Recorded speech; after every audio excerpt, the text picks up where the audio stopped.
વર્ષ 2025 દરમિયાન વડોદરા શહેર પોલીસ મિલકત સંબંધી ગુનાઓ બનતા અટકાવવા, બનેલ ગુનાઓને શોધવા અને જે મહત્તમ સંખ્યામાં આરોપીઓને અટક કરીને એમને પાસેથી ચોરાયેલ મુદ્દામાલને રિકવર કરવા અંગેની કામગીરી કરે છે. આના ભાગરૂપે આપણે પ્રિવેન્ટિવ કેટલાક મેજર્સ આપણે લીધી. એના ઉદાહરણ તરીકે આપણા આખા સિટીમાં વિશ્વાસ અંતર્ગત 650થી વધારે કેમેરાઓ, વડોદરા મ્યુનિસિપલ કોર્પોરેશનના 2000 જેટલા કેમેરાઓ અને પ્રાઇવેટ એસ્ટાબ્લિશમેન્ટના પણ કેમેરાઓને ઇન્ટિગ્રેટ કરીને કમાન્ડ એન્ડ કંટ્રોલ સેન્ટરથી આપણે મોનિટરિંગ કરીએ છીએ. સાથે સાથે જે હિસ્ટ્રી શીટરો છે, જાણીતા ગુનેગારો છે, એવા આરોપીઓ લગભગ 650 ઉપર આપણે મેન્ટર પ્રોજેક્ટ અંતર્ગત 1-to-1 એમના એક્ટિવિટીઝ ઉપર મોનિટરિંગ કરી રહ્યા છે. આજની તારીખે 7% બાકાત રાખીને તમામ આરોપીઓ આપણા રડાર હેઠળ છે.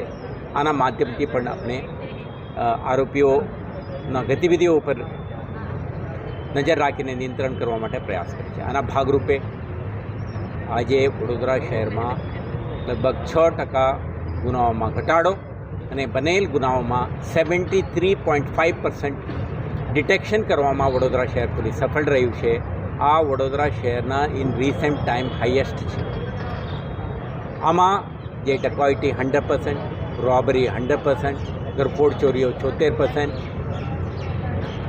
ચેઇન સ્નેચિંગના 97% અને અન્ય ઓવરઓલ જે આપણે કહીએ 73.5% સાથે વડોદરા શહેર પોલીસ રાજ્યમાં ડિટેક્શનમાં આઉટસ્ટેન્ડિંગ કામગીરી કરી છે. તે અંગે આપણા આખા ટીમ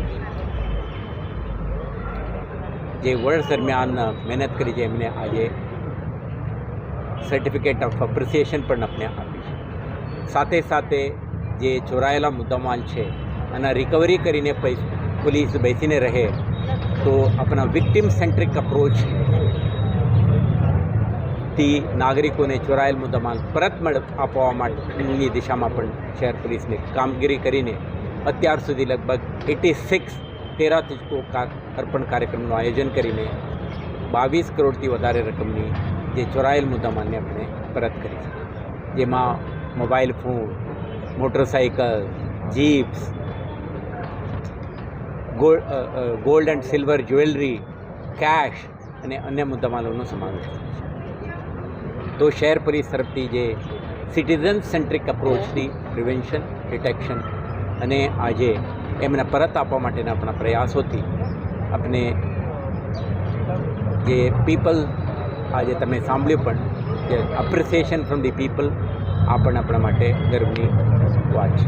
સાથે સાથે આપણે આ પ્રકારના કામગીરી જે સફળ બનાવવા માટે જે કર્મચારીઓ, અધિકારીઓ જે ટીમ તરીકે કામ કરી છે એમને બધા આજે ભેગા થયા.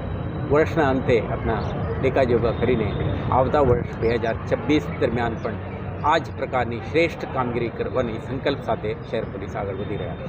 સર, આજે કેટલો મુદ્દા?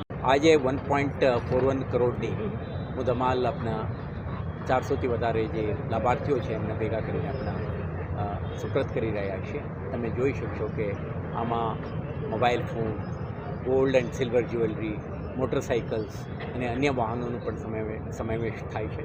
લોકો ખૂબ ઉત્સાહથી અને સેન્સ ઓફ સેટિસ્ફેક્શનથી પોલીસના કામગીરીને એપ્રિશિએટ કરીને પરત મેળવી રહ્યા છે. સર, આપે વાત કરી કે 22 કરોડ રૂપિયા ચૂકવ્યા છે લોકોને. 9 મહિનાની અંદર આટલી મોટી રકમ મેળવી, ક્યાંક ચેલેન્જિંગ રહ્યું હતું? જે dacoity, robbery, house breaking, theft થાય છે મોટાભાગે જે under the cover of darkness આપણે કહીએ કે આ ઇન ધી સિક્રેસી જે ચોરી છુપીને કરતા આ ઘટનાક્રમને શોધવું પોલીસને અઘરું પડે છે. એટલે એમના જે પ્રોફેશનલ કોમ્પિટન્સીસ, એક્સપર્ટાઇઝ, એક્સપિરિયન્સ અને ટેકનોલોજીનો ઉપયોગ, ઉદાહરણ તરીકે મોબાઈલ ફોનના ડિટેક્શન માટે CEIR અને અન્ય જે ચેઇન સ્નેચિંગના કિસ્સાઓ શોધવા માટે CCTV ફૂટેજનું વિશ્લેષણ અને human intelligence coupled with human skill and the technical tools આ આપણા સફળતાનું રહસ્ય છે. આ જ પ્રકારના જે partnership with citizens, technology and પોલીસના ખૂબ મહેનત આવતા વર્ષમાં પણ ચાલુ રહેશે. સર આજે 31st ને લઈને લોકોને શું અપીલ કરશો કારણ કે આજે